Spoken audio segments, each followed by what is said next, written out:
Hello, welcome to Gardener's World. Now that the roses, the shrub roses anyway, have finished flowering, it's a good time to do some pruning. One tends to think of rose pruning as something that happens in winter, and you can prune roses in winter, and often it's easier to see when all the foliage has dropped.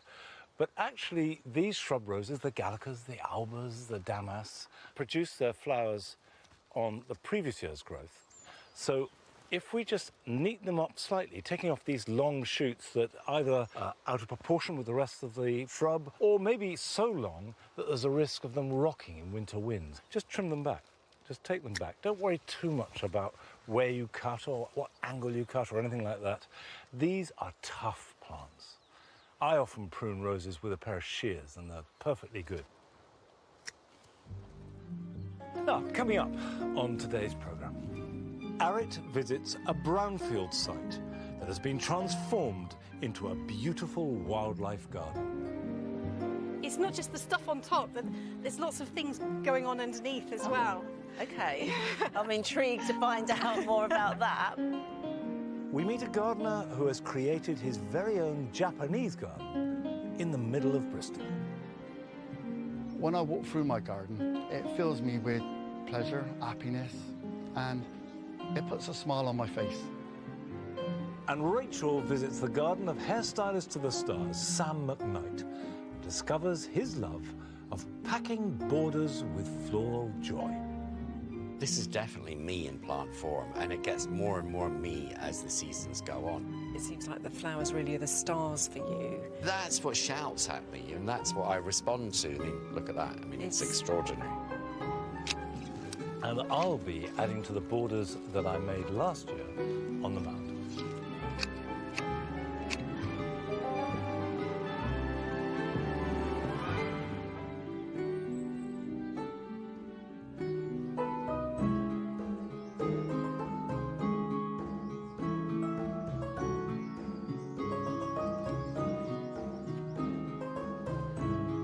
Pruning shrub roses, like those in the cottage garden, is actually very straightforward, and if in doubt you do nothing, you'll do no harm at all. Now this is a rambling rose, and you can see it's generating this new growth. You can see here, this is a typical rambling growth. It's slender and arching, and you can see this growth coming down here, and because it's young, it's yet to go up into the tree. But I've got them growing up in some of the bigger trees here in the orchard, and they sprawl up into the trees and arch and look magnificent. And quite frankly, the best thing to do is leave them to it. Don't try and prune them. However, I have got a rambler growing over a shed, which does need quite a lot of pruning.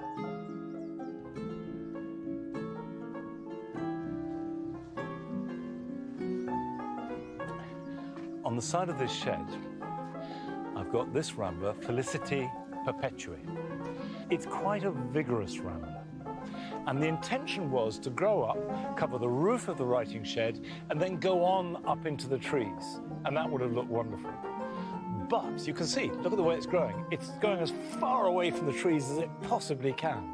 And that's because there's no light. So I want to prune it back, partly to size and partly so we get the best of it next year.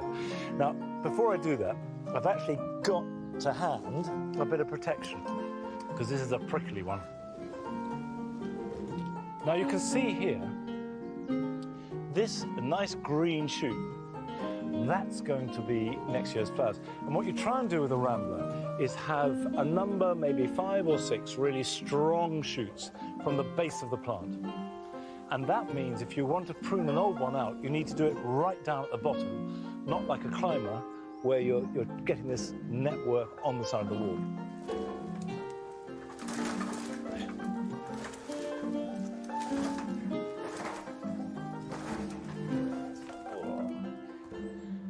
Now this seems a bit drastic, but actually folding a rambler down from a wall or a fence or a trellis makes perfectly good sense. And then I can cut out the old wood and then put the new whippy growth back up and tie it in.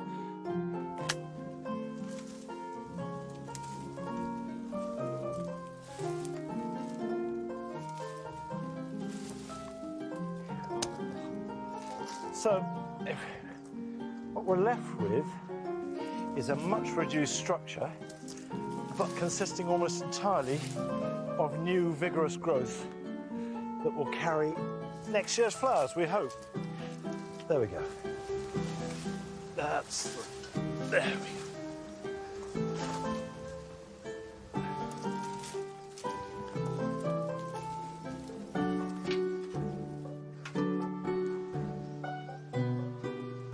If you can, if you're training against a fence or a roof or even a tree, if you can get them to splay so they're all moving in some kind of diagonal direction, they will flower much better.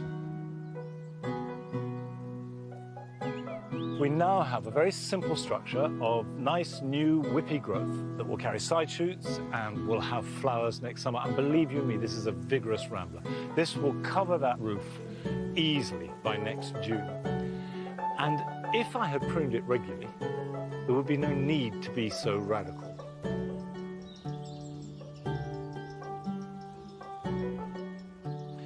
Now, it's time to join Arit, because a couple of months ago she went down to visit a garden just outside Bath that has been made on the site of a reclaimed industrial wasteland.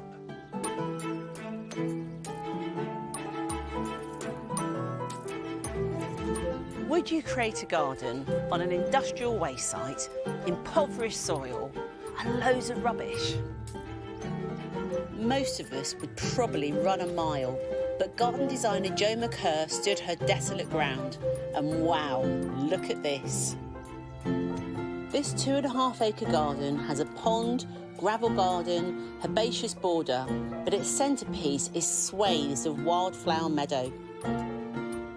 Jo, this is stunning. Thank you so much.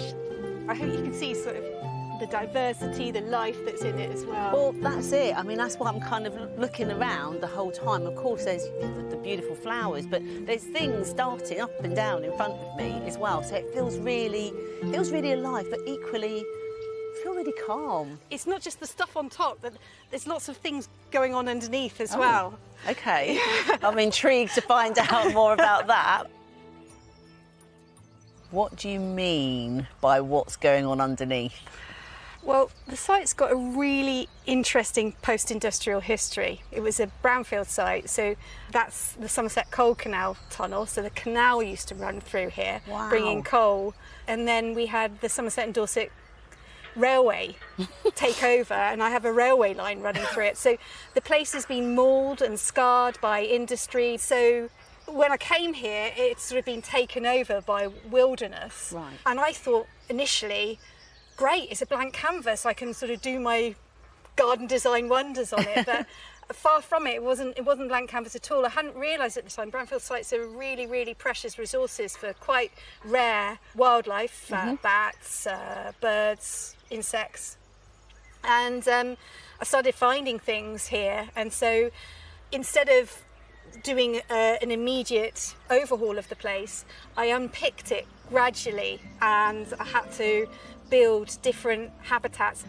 I tried to enhance what was here rather than deplete it, and try and give things what they needed. With her slow gardening approach, Jo took 4 years to observe the wildlife before she even put a foot to the spade.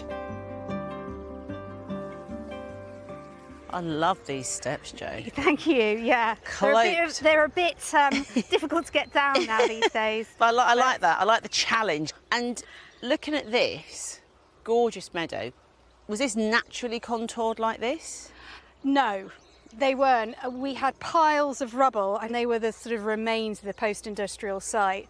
And that posed a huge problem. First of all, we couldn't get down it, but also, what do I do with it? You know, I gave myself a mantra, nothing in, nothing out. I needed to be sustainable. So I knew topography was very good for wildflowers and diversity of plants, and also diversity of creatures. So I used the spoil to make the slopes that you now see. But also the beauty of that low nutrient soil and that low nutrient building waste is that many of our wildflowers really thrive in poor nutrient and poor nitrogen conditions, and they're the wildflowers that our indigenous insects, caterpillars for butterflies, etc., really depend on for their larval food sources. It's clearly working, Jo. I mean, looks fantastic, but knowing that it's thriving and really adding to the local biodiversity, it's amazing.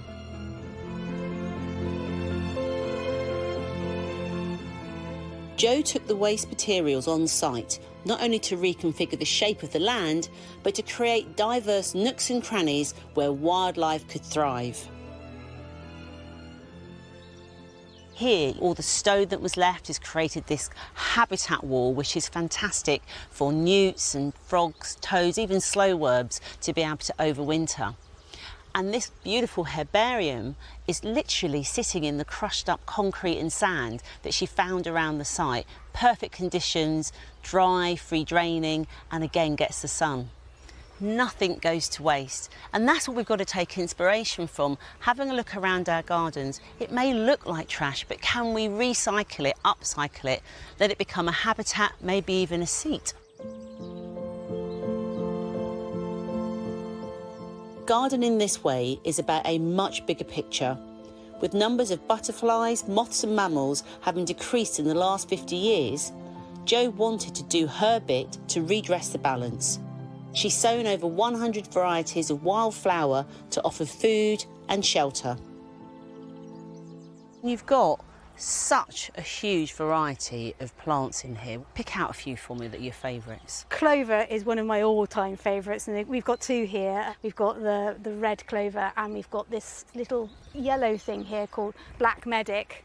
They're really, really great food sources for bumblebees in particular and other solitary bees. And they also provide protein quite early on in the year for them to feed their grubs, so they're a super bee plant. But then you've got these other higher plants where you've got flatter areas, so on the daisy and also on the achilles, and those are great for butterflies to land on. There, you know, they're almost sort of calling out to be landed on. Helipads. Yeah, and then as you can see, it's thick, it's dense. We've got lots and lots of grasses in here, so you've got huge amounts of variety of canopy, and that can help disguise and provide shelter for all sorts of different things. Jo, just orientate me, because from the pictures, where am I? You are standing on the old railway line, and yeah, this was a real head-scratcher moment for me. Like, what do I do? It was covered in bramble, so Okay. I cut it down and covered it with black plastic for about 2 years. So Wow. yeah. The long term again. Yeah, again, one of those patience games. Yeah, so we've got a bit of a different kind of landscape of plants here, a bit of a different diversity, much more open. Can you see the ballasts Yeah, here? yeah, here, there's a big patch. And so you've sort of got more coastal plants like this Viper's bugloss really does very well here. Great for insects, but also I'm beginning to get orchids coming through, so Wow. really excited about that. Some mycorrhizae. Shows there's a shift, there's a shift There's a coming. shift. All the hard work, it's paid off. This beautiful living garden, not just a garden to live in. And she's done that by gently peeling back the layers and has revealed pollution and waste material. But there was an ecology that needed to be saved. So what she's done is gently put in a matrix of planting, right for the site, but it's also right for the environment. This place is teeming with biodiversity, not only good for nature, but good for her.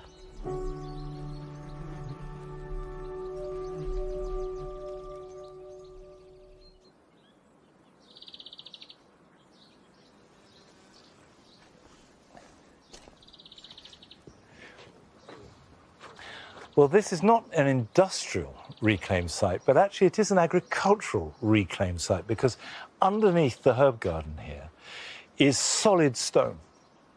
There's practically no soil in this bit at all, and I had to dig pits in order to plant the trees. And on this ground, where you get these Mediterranean herbs that have thrived in the drought that we've had, almost everything else has suffered, but these have loved it. We also are getting masses of insects and bees that just adore all the flowers. So you have herbs like the rosemary, the oregano, the fennel. All of these come from the Mediterranean, and they have evolved and adapted to very hot, dry conditions. So they are completely at home here. And we will cut them back, but not till the flowering is over.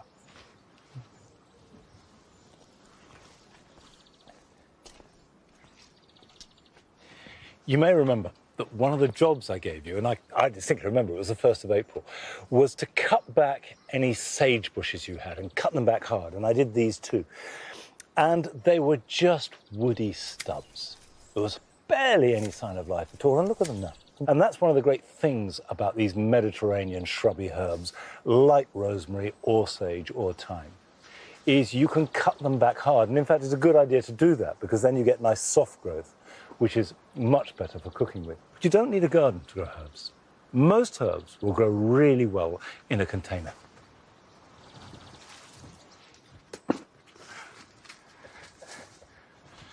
Now, whilst practically any herb will grow in a pot, the easiest and the most robust and probably the most suitable, the way the weather is going, are Mediterranean herbs. And the key thing is not to overfeed them or indulge them. And you can see I've made a compost mix that is 50% grit. So we'll put that in the bottom, a layer like that. And I've got 3 herbs, and there's a range of Mediterranean ones, but I've got a prostrate rosemary, and I like prostrate rosemary for growing in pots because it will spill over the edge and it looks very decorative. So we'll take that out the pot if we can. There we go. Now I need just a little bit more underneath there. And we'll put that right on the edge so it'll do its sprawly thing over the edge of the pot. And with it, I've got 2 different types of thyme. There's the ordinary thyme, which, as you can see, has got tiny leaves, is bushy, and what it hates more than anything else is shade. It needs to be in full sunshine. And I've got another thyme too. This is lemon thyme. Now, cooks love lemon thyme. Not very lemony, but there's a touch of it. And you can see the leaves are bigger. It's actually in flower. And it's a slightly more robust plant. So we put that in there like that and then just fill in around it. And these will grow to fill this pot. And as long as the soil is not too rich, they will remain hardy and tough. What you will find is that they will get leggy and a bit woody, and you have to keep cutting them back. So as long as you cut them back to get new, fresh growth, these will keep going for years. I'm going to top it up with some pure grit.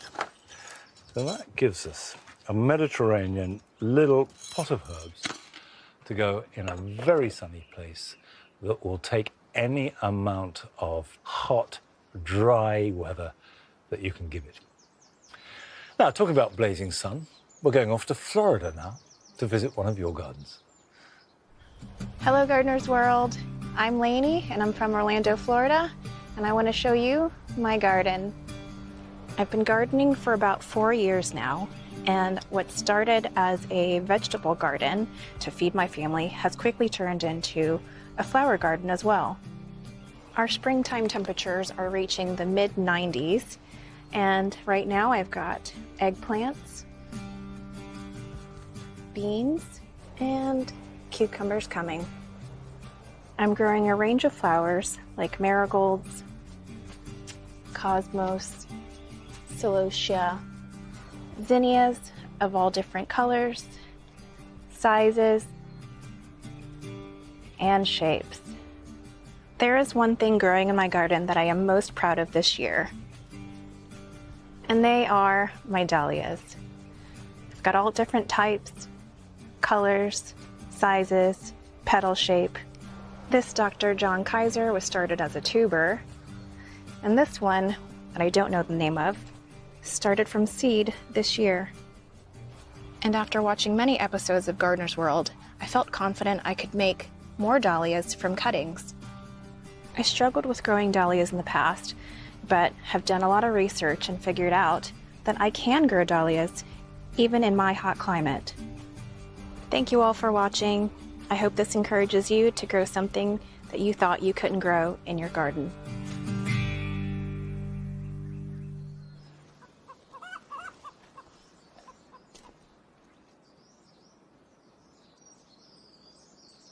Well, I do agree with Lainey that it is always worth attempting to grow something, even if you're convinced it won't work for you, because for every rule that's made, there's a rule broken. And if it works, it doesn't matter how. But when you're growing dahlias, there is one thing I can tell you will definitely help, and that is to deadhead.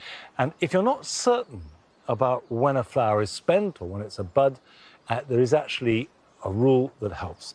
You can see here, we have two side by side. You have a sort of rounded button, and that is a bud. Next to it is a spent flower, and it's distinctly cone-shaped. And actually, if you press it, very often liquid will come out. And when you deadhead, don't just take the flower head off, but go right down, follow the stem down until you come to the next leaf. Now that means that at the leaf, you'll get side shoots and you'll get two more flowers. You keep doing that and that will keep repeating. I suspect that all of us who love gardening and gardens can trace our interests back to a person or a moment, something that really lit a fire within us. And for Martin Fitton, that spark was ignited by one particular visit. 2009, I was on holiday. My mum and dad took us to a place called Compton Acres.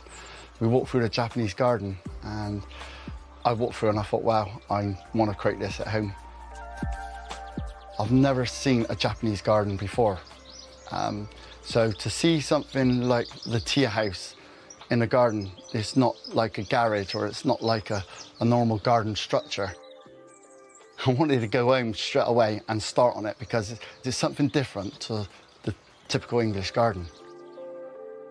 I don't have any background in gardening or carpentry. I'm an aviation tanker driver. It can be very boring and lonely driving on motorways and stuff like that. But being creative in the workshop and in the garden is something that gives me a lot more pleasure because I've got something at the end of it that I can be proud of. That I find a water basin like this one I made. I made this out of a bin with concrete and put some pond sealer around the outside. It says on there, I just know enough. To enhance the area, I'm going to be putting bonsai trees around it.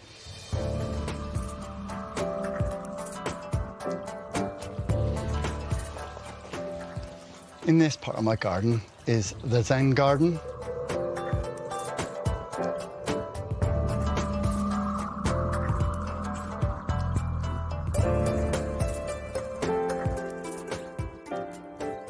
The plants that I like the most are the acers, the pine trees. I like moss. I like when you see the effect of what the moss gives. So in this country, it's very difficult to grow moss. So I use a plant called Mind Your Own Business, and that grows really well in the garden and gives a really good effect. Many years ago, I'd seen the hazel corkscrew tree. I wanted one in my garden, so I managed to get hold of one. The corkscrew tree looks really good in the winter when there's no leaves on it. In the summer, it looks like a bush, and you can't see the wiggly branches going up through. So I wanted to create something where you can see through it and see the wiggly branches, which is a very good technique of the Japanese they do with cloud pruning. So at the end of it, you got the leaves, and then you can see the branches. When you sat here, you got the koi, and then you got the corkscrew at the back of the koi pond. It really suits it well.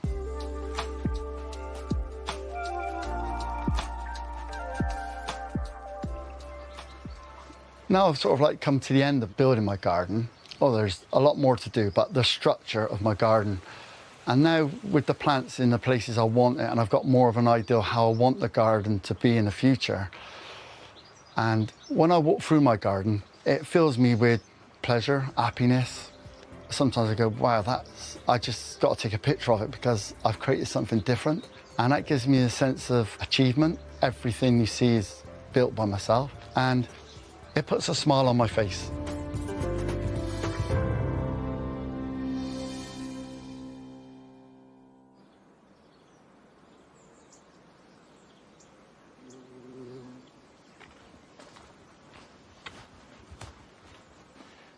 Having visited Japan a number of times and knowing Japanese gardens well, the thing that I know Martin has got absolutely right is the craftsmanship, the attention to detail, and that main lines into the tradition of Japanese gardening.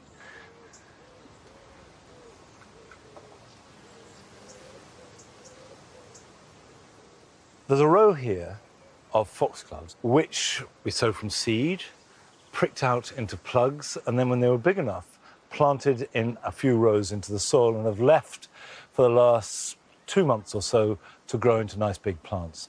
And these are biennials. And biennial life cycle is the seed germinates in late spring.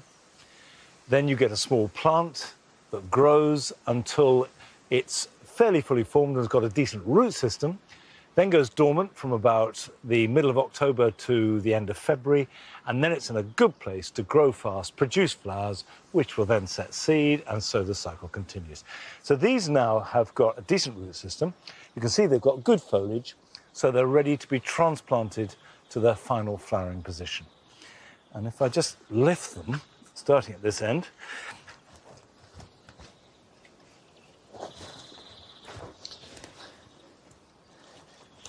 there we go. A little bit of weeding.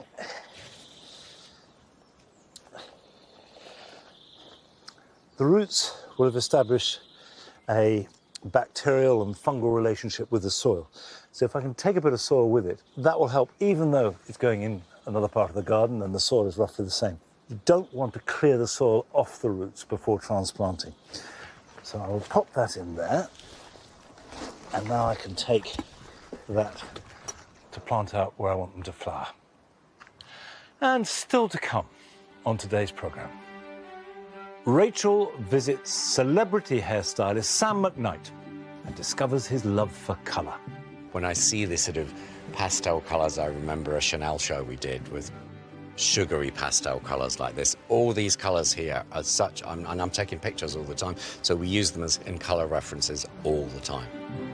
And we meet a gardener with a passion for growing anything edible, including a glorious array of heritage tomatoes.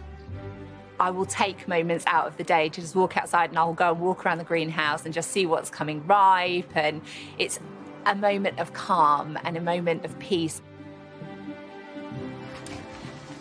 And I shall be adding more plants to the sloping borders on the mound. But first, we visit the garden of one of our younger viewers.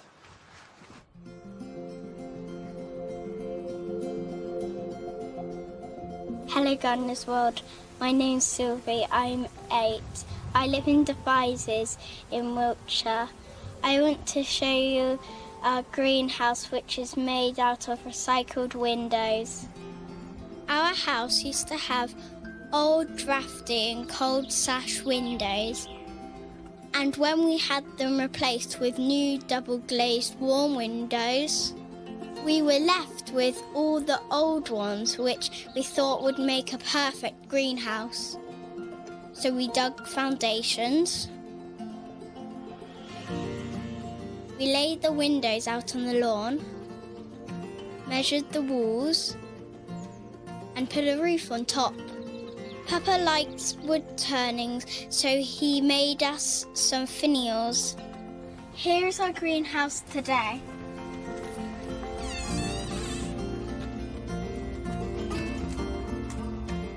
We have a grapevine in the corner that grows all over the roof. It makes yummy grape and apple juice later in the summer. We grow all different types of tomatoes. We also grow lots of basil. Perfect for homemade pizzas. We also have some houseplants in here. My favourite job is watering all the plants every day after school. And then I love lying in the hammock. I hope you enjoyed our greenhouse. Bye!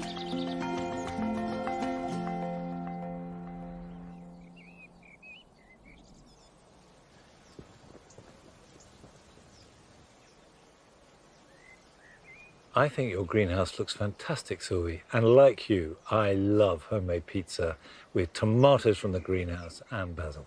Delicious. Now I'm going to plant out the foxgloves that I dug up from the border where they had grown and developed into nice strong plants. And this is the rhythm with all biennials, is put them where you want them to grow. Anytime from now to October, they will get roots down in the ground and be ready to burst into action next spring. So I'm going to put them in here. The ground is as dry as bone, but I will water them in well and hopefully they will be happy. This is a border that I widened at the beginning of this year. You see, look at that, it's just dust. Goodness me.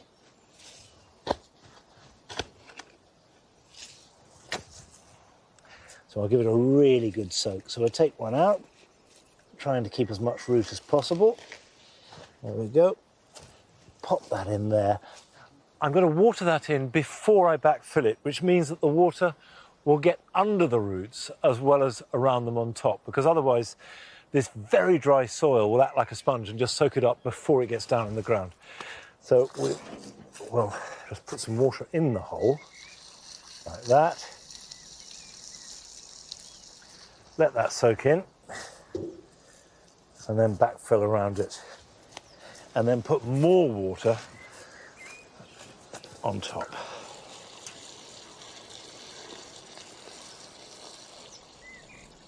Now, there is one burning question I know you're all asking. Does your hair influence your garden, or your garden influence your hair? Well, last summer, Rachel went to visit a man who certainly knows the answer.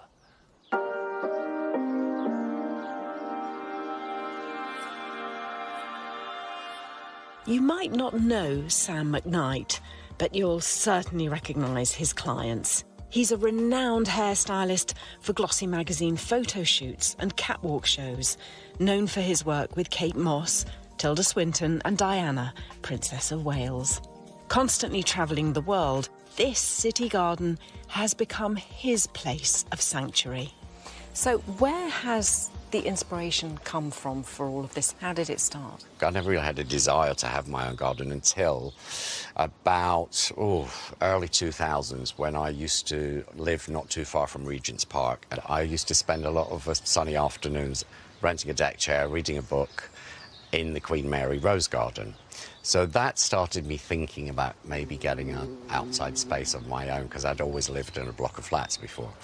I somehow found myself visiting Sissinghurst. I think we may have done a shoot there or something, and I got absolutely blown away by that. And then discovered Great Dixter, then discovered Hidcote, then discovered all the sort of great gardens, and then started to be really curious about their planting, especially Dixter with its organised chaos, which I like to call it, which is very similar to my work, actually. So the connection was there from the beginning, really.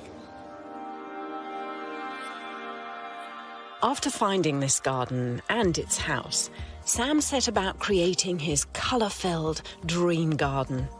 It has a figure-of-8 structure bordered by narrow tree-lined paths. The first loop has borders and beds packed with billowing bright perennials and shrubs. Hidden by a quince tree is the second loop, filled with bold and delicious dahlias and some very traditional roses. And it's the flowers and colour that seems to have driven the evolution of this garden. This is definitely me in plant form, and it gets more and more me as the seasons go on. It seems to me that you're a flower man. You know, some people are very much inspired by the foliage, but for me it seems like the flowers really are the stars for you, and those are the things that catch your eye. Would that be right? The flowers, the shape and the colour, I mean, look at that. I mean, it's extraordinary. It's so fantastic. beautiful. It's about having that colour. That's what speaks to you. That's what shouts at me, and that's what I respond to. It's just gorgeous, you know, the verbena through the dahlias, through the cosmos, I mean, and the zinnias, everything just fits together without looking contrived. Sam wants colour all year round. Zingy pots frame the front of the garden, leading to waves of softer shades. And I suspect his skill at blending colours and shapes speaks to his years crafting extravagant, colourful hairstyles. How much would you say that the garden and the plants that you put into it are inspired by the work that you do? Oh, quite a lot. I mean, an awful lot. And when I see this sort of pastel colours, I remember a Chanel show we did with sugary pastel colours like this. All these colours here are such, and I'm taking pictures all the time, so we use them as in colour references all the time. I have a 16-year-old at the moment with them who's using every colour in the book. So she's going from mauve to pink to absolutely. dark blue. And a mix of all those colours, you know, not just, it's never, because it's never, if you look at that, it's not just one colour. It's slightly tinted brown on the edges, and it goes from a grey to a lilac to quite a deep purple. There's never just one colour, and hair is like that too. There's a depth to everything. The symbiotic relationship between Sam's work and his gardening has led to some colourful plant choices further into the garden. Look at that dahlia. Beautiful. That's a stunner. Yeah, she's called Myrtle's Folly. Look at the size of that on my hand. I'm coveting that, rather. Yeah. Might go on my list at home. Beautiful. And then just so many lovely dahlias as you go around this section. Do you have favourites, or do they sort of come and go in your affections? I think for me, there's a mixture of the sort of bold and blousy and the Technicolor and the really sort of structured pom-pom dahlias like that. That's beautiful. So I think having the mixture is really good. And I always shove a few sunflowers in there. And this year I've got a mix between Velvet Queen and Black Magic, because there's something really rich and romantic about the dark ones. Yes. What is so beautiful about Sam's garden is that it is uniquely him. We're just a couple of miles from the centre of London, and yet you feel like you're in a really rural, sort of very calming environment. It's beautiful. And the other thing is his eye for colour, which I think is second to none. You can see here just the way that he groups these colours together. They're not necessarily things that you would think might go together.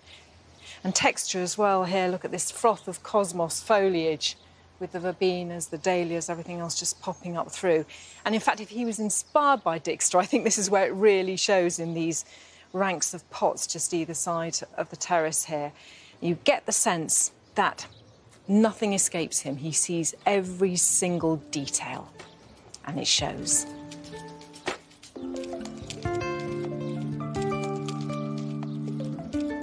What would you say that you were aiming for with the garden in terms of how people might respond to it? Well, because it's such a meditative place for me, I hope it's really peaceful, which I think it is. And everyone who comes here, it brings them great joy. And I think joy is a word I use all the time because it's just joyful. I want it to be joyful. I want it to feel joyful. And I think that's probably the word I would use. Joy, pure and simple. I agree. I think that's spot on. I do feel peaceful, and it's brought me enormous joy visiting. Thank you.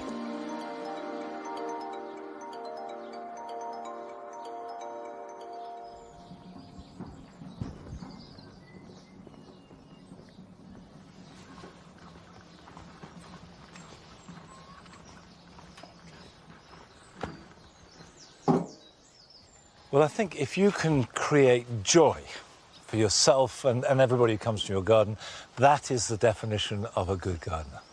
There's nothing more, really, you can achieve than that. This part of Longmeadow is work in progress. I am getting joy from it. I'm enjoying the process, but there is work to do. The mound has had a lot of changes over the years, and the latest one started a year ago when we stripped off the turf off these banks to plant them up. And so far, it's fine. I'm perfectly happy, but you can see that there are bare spaces, which is inevitable. The shrubs that we planted are really quite small, and they will grow and the whole balance will change. So I've infilled with more annuals, and that's always a good tip. When you're starting a border, either grow from seed or buy in plugs, lots of annuals, and they will fill the border in year one, and perhaps to a certain extent year two, while everything else gets established. But I've got a couple more shrubs. A blue one, the Perovskia, the Russian sage, which has got this lovely glaucous foliage and these spires of delicate blue flowers. And a yellow one, the Hypericum higcote, which has got fairly strong yellow flowers, not necessarily as soft as I'd like, but it's a really good doer for any hot, dry, free-draining places. And I need that sort of bulk in which to set the rest of the planting against. And now I was thinking of putting it around the corner here, maybe like that. So that will spill out over the edge. If I then take a Perovskia, never really been able to grow this in our normal beds because it needs such good drainage. But on the slope, I reckon something like that should be good. I've got another one. I'm going to have two either side. Maybe, what's that look like there? As ever, place everything before you plant anything. That way you can move them around and get the balance right. It is important when you're establishing a border to work out where you see it from. Now, that may sound obvious, but when you have two fairly symmetrical borders either side of a central steps, you might think that you look at it front on, and then you plan it like that and behave accordingly. But in fact, I see this border walking up this path and down this path. So all the time I'm looking at it lengthways and hardly ever front on. And I should adjust the planting to reflect that, rather than some notional idea of what it should look like.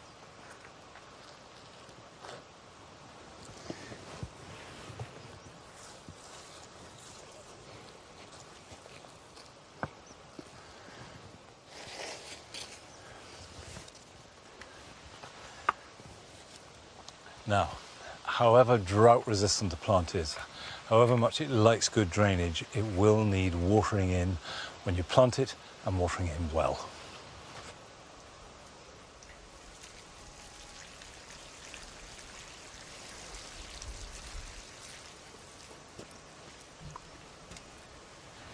We're now going to visit another of your gardens, and I think it's fair to say that this one belongs to a local horticultural hero.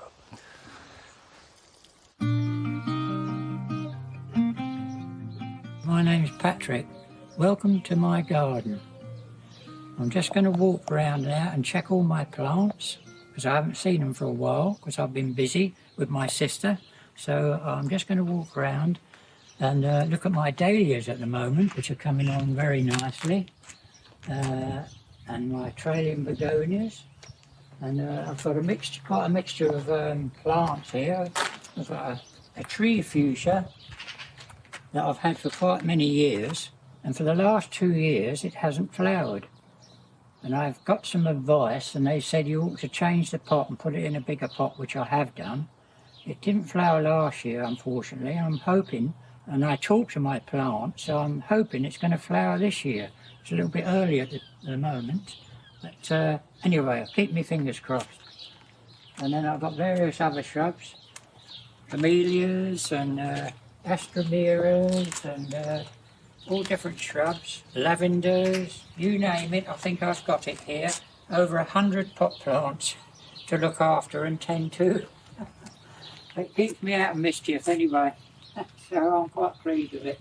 And as we all know, it's therapeutic to be in the garden doing these things, and you know, it's very nice just to be here. I come lots of times down here and just sit here in the afternoon and have a nice cup of tea and enjoy my plants.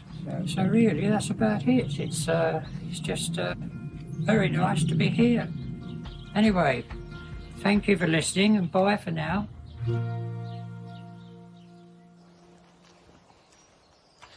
Patrick, you say you're quite pleased with what you've done. I think you should be very, very pleased and very proud. Looks great. Right, let's get this last one in, and then this is done. Now, there's a big gap here, and obviously I need to add more plants to it, but Hypericum will fill that gap, actually. They do grow sort of about a metre or so high and a metre or so wide, so I needn't be too worried, but as I said earlier, just some annuals perhaps will take their place. And of course we put bulbs underneath here to try and get as long a display as possible.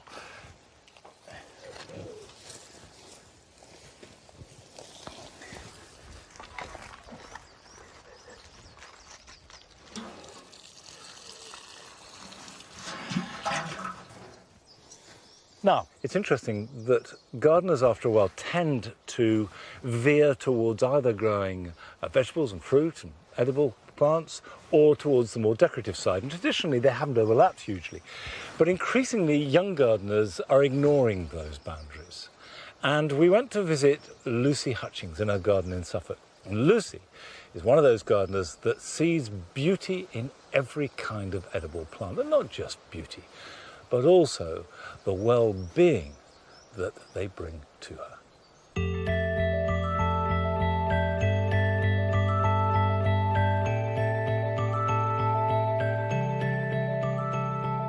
The garden is a real haven for me. I was going through a really stressful period and I just needed something that was a complete distraction and totally removed from what was going on. I needed something just to make me happy and in a really uncomplicated way.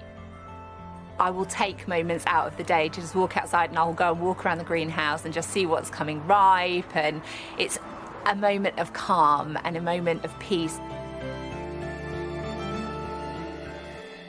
Everything that I grow, I want to be able to harvest one way or another, but I also want a really, really beautiful garden, and I think that's what a lot of people feel. You don't have to choose, you can have absolutely the best of both worlds. There's a really diverse mix of different edibles in the garden. I've found a way to use as much space as humanly possible. Got your kind of classic veg, beans and cucumbers and that kind of thing, all the way through to some more unusual stuff. I have a relatively large papaya in one of the greenhouses, which was grown from seed this year and seems to be thriving.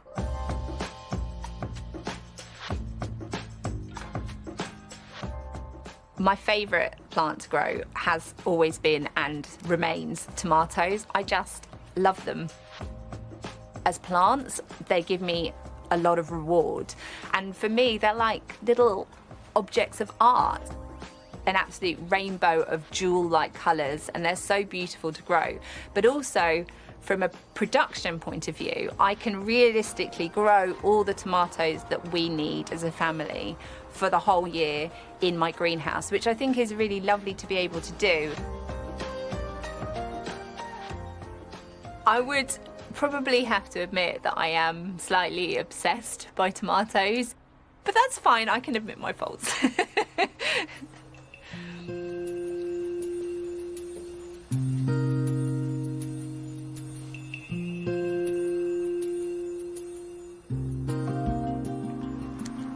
Okay, this is one of my all-time favourite heirlooms and it's fantastic. It's called Ananas Noir, or black pineapple if you prefer the English, but you'll usually find it with the French name. And it's just a really fantastic all-round heirloom. This one really gets exciting when you slice into the middle. So it should have a really spectacular set of colours going on. Okay, so there we go. If you can see, there's this amazing psychedelic, almost tie-dye effect in the middle, which is so striking. It's a fantastic slicing tomato. And they're super juicy. It's all over my hands. And the smell is amazing. For me, the perfect tomato has a balance of sharp and sweet. I like to have a bit of both. You've got that little bit of acid that keeps it interesting and like tingles on the tongue, but then it ends on something really sweet, and then you've got fruitiness and a little bit of earthiness. I love this tomato. It's one of my favourites.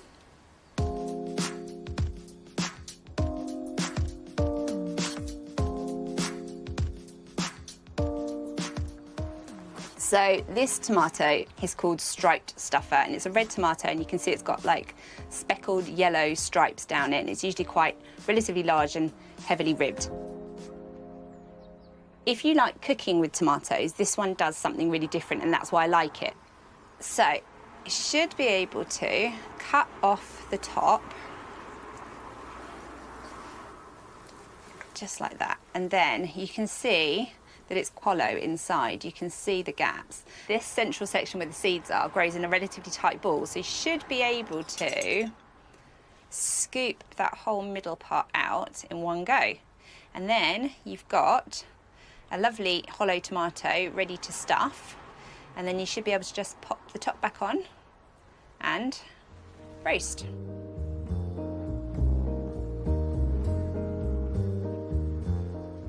I've tried a lot of methods of supporting tomatoes over the seasons and hadn't quite found one that worked really well, especially supporting a really big tomato like this mushroom basket one here. I had a eureka moment at the beginning of the season and thought bungee cords, they're absolutely perfect. They've got a hook bottom and top, so they're really easy to attach on, and they're nice and strong, and it's easy to wind the elastic around the tomato plant as it grows. It's worked really well. I've even got them going across the roof in some of them. So rather than having to stop the tomatoes when they hit the apex of the roof, I can then keep winding them across the top of the roof and keep them going. So I've got really, really tall tomatoes. They really support them as they're hanging down. So I'm completely converted now. It's bungee cords all the way for me.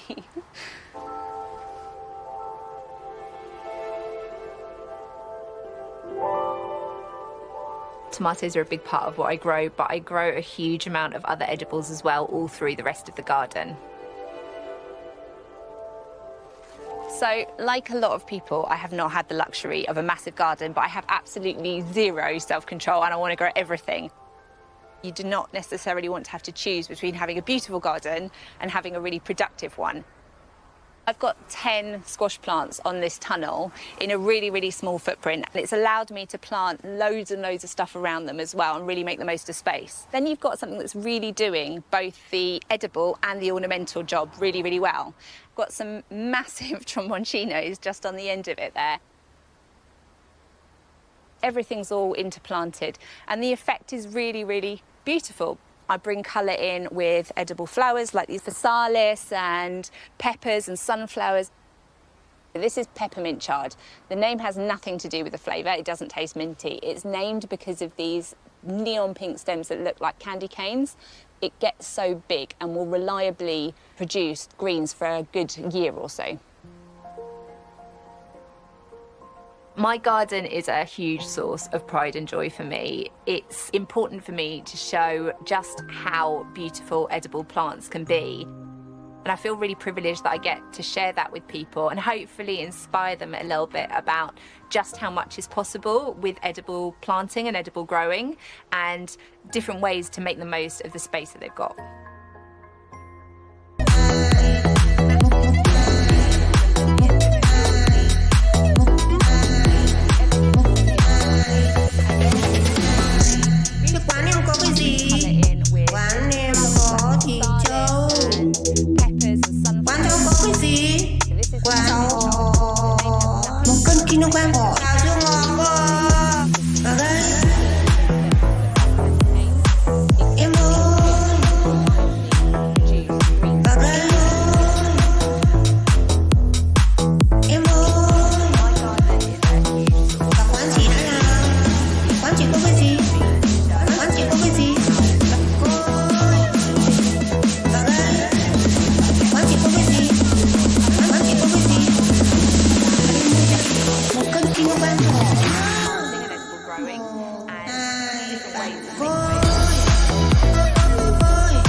That's it, bring it in.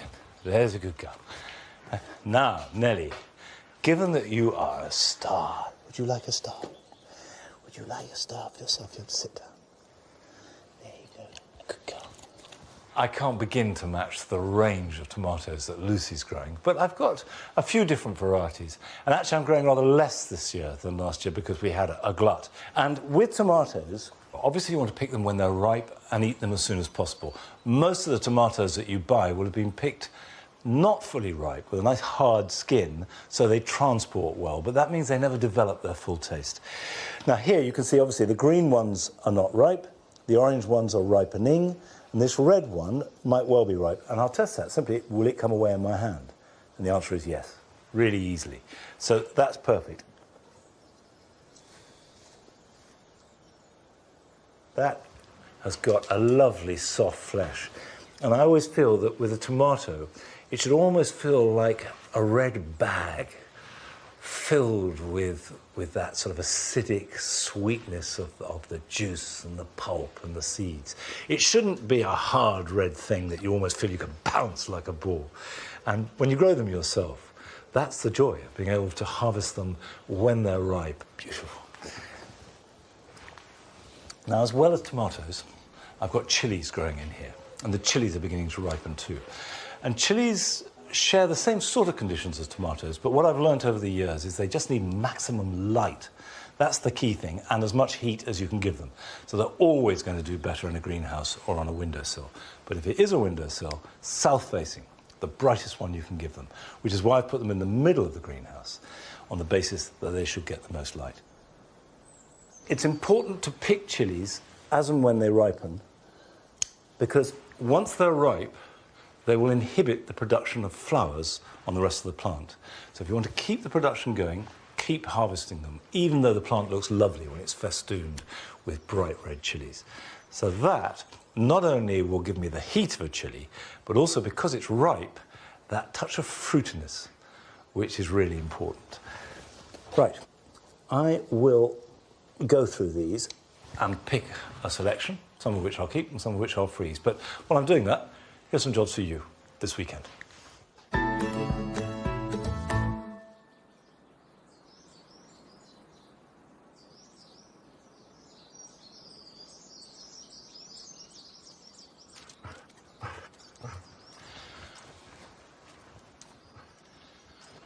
Well, that's it for today.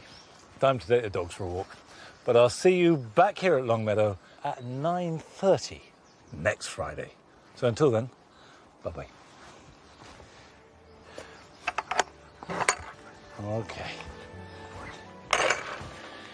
Go on then. Go on. Off you go. Virtual reality helping create some dream outside spaces. Your garden made perfect. Watch now on BBC iPlayer. From huge herds of reindeer to mystical ravens, travel back in time next on BBC Two to witness the wild way of the Vikings. Popular catchy melodies that took the world by storm. The joy of ABBA in half an hour on BBC 4.